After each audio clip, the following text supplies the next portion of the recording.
أهلا بكم بمناسبة حلول Alles dafür tun, dass Moscow's resurgence. Rebels say that 5 of their fighters were killed. NATO's efforts to overthrow Libyan.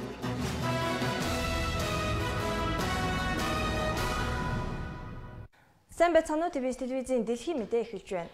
Малайзийн ерөнхий сайд Najib Razak Rinion арал дээрээс олдсон онгоцны сэгийг 2014 оны 3 сард сураггүй алгуулсан Boeing 777-200 нисэх онгоцны эд анги гэж мэдэгдсэний дараа Францын засгийн газар Rinion арал дээрх эрлийн ажлыг эрчимжүүлэхийн тулд нэмэлт нисэх онгоц нисдэг тэрэг кайцер хүлгүүдийг илгээжээ.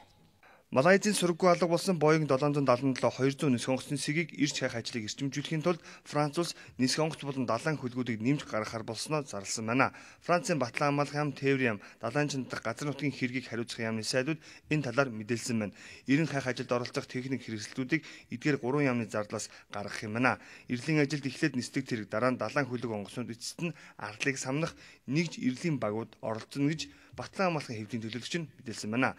Энэтхэгийн далайд байдаг Франц улсын эзэмшил нутаг болох Rinion арал дээрээс 7 дугаар сарын 29-ний өдөр нисэх онгоцны далавчны удирдлагын деталь болох Филапрон гэдэг зүйлийг олсон юм а. Францын Тулууз хотод байрладаг цэргийн базад энэхүү дангийг судалж үзсэн нисэх экспертүүд энэ 2014 оны 3 дугаар сарын 8-ны өдөр Малайзийн нийслэл Куала-Лампур хотоос Хятадын Бээжин хот руу нисэх үед сураггүй алга болсон Boeing 777-200 нисэх онгоцны сэг мөн гэдэг дүгнэлтийг хийсэн юм а.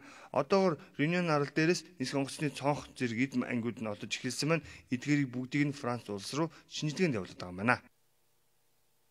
Миссури мужийн Фергюсон хотод цагаан арьс цагдаа ямар ч зэвсэггүй гар хоосон хар арьс залууг буудан алсны 1 жилийн ойг Нью-Йорк, Сан-Франциско, Лос-Анжелес зэрэг Америкийн нэгдсэн улсын бүх томоохон хотуудад тэмдэглэлээ. Харин Фергюсон хотод болсон жигсаал руу үл мэдэгдэх этгээдүүд буудсан учраас жигсаал болж чадсангүй. Нью-Йорк хотын иргэд Майкл Браун гэдэг хар арьстай залуугийн цагаан арьс цагдаагийн гарт алдагдсны 1 жилийн ойг нь тэмдэглэхээр цугласан байна. Өнгөрсөн оны 8 сард Миссури мужийн Фергюсон хотод 18 настай Брауныг ямар нэгэн тодорхой шалтгаангүйгээр цагаан арьс цагдаа буудан хороосон байдаг. Нью-Йорк хотын Бруклиний дүрэгт болсон жигсаалыг цагдаа нар хөөн тарааж 2 хүнийг баривчилжээ. Харин Нью-Йорк хотын Union талбайд болсон жигсаал амгалан тайван нөхцөл болж өнгөрсөн байна. Энэхүү хэрэг анх гарсан Миссури мужийн Фергюсон хотын тухайд бол тэнд эсэргүүцлийн жигсаал хийх гэж оролцсон хар арьс иргэд рүү үл мэдэгт итгээд гал нээсэн байна. Энэ үйл явдал 1 жилийн өмнө болсон боловч ард иргэд уур хөдлөнгээр бүтэлсэн хэвээрэнэ. Учир нь энэ жилийн хугацаанд хар арьстангууд болон Латин Америкчүүдийн эсрэг цагдаа нар хүч хэрэглэх явдал улам их гаарсан. Хар арьснууд болон Латин Америкчууд цагдаагийн харгислын эсрэг бухимдсан сэтгэлээ янз бүрийн хэлбэрээр гаргах болсон гайхах зүйлгүй юм а. Энэ улсад урд нь хар арьснууд болон үндэсний цөөнхийн эсрэг үйл ажиллагаа олон болж ирсэн. Ямар нэгэн томоохон өөрчлөлтийг хийх хэрэгтэй байна. Би энэ цугласан хүмүүст тус суулгах гэж ирсэн юм а. Ганц ч болсон хүний санал хэрэгтэй байж магадгүй юм а. Жигсаалд оролцогчид сүмд очиж мөргөл өвдгөр явж байгаад буудлагт өртсөн юм байна. Цагдаа нар үгээр дэлэмдүүлэн эсэргүүцлийн жигсаалыг тараажээ. Жигсаалын хажуугаар явж байсан машинаас 6 удаа буутсан гэж гэрчийн этгээдүүд хэлсэн байна. Хар арьс залуу Майкл Брауныг буудан алсан цагаан арьс цагдаагийн ажилтан Дарин Уилсоныг хуулийн дагуу үүргээ гүйцэтгэсэн гэдэг шийдвэрийг Америкийн дээд шүүхээс гаргасан юм а. 2015 он гарсаар Америкийн цагдаа нар 385 хүнийг буудан хороожээ. Эдгээр буудуулсан хүмүүсийн 49 нь гартаа огт зэвсэг бариагүй байсан бол 13 нь тоглоом буу барьсан байсан байна. Гэтэл эдгээр цагдаа нараас дөнгөж 3 нь шийтгүүлсэн байжээ. Мали улсын Севари хотод байдаг нэгэн зочид буудлын руу үл мэдэгдэх зэвсэгт этгээдүүд дайрч 10 гаруй хүнийг барьцаалсан хэрэг өнгөрсөн 7 хоногийн Баасан гарагт гарсан билээ. Зочид буудлыг чөлөөлөх ажиллагаанд оролцсон цагдаа нарыг оршуулгах ёслол саяхан болжээ.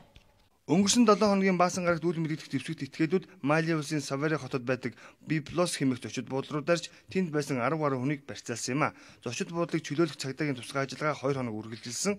Зочид буудлыг чөлөөлөх үеэр амир хүрсэн Мали улсын цэрэг цагдаагийн албан хаагчдыг оршуулах ёслол Савари хотод болжээ.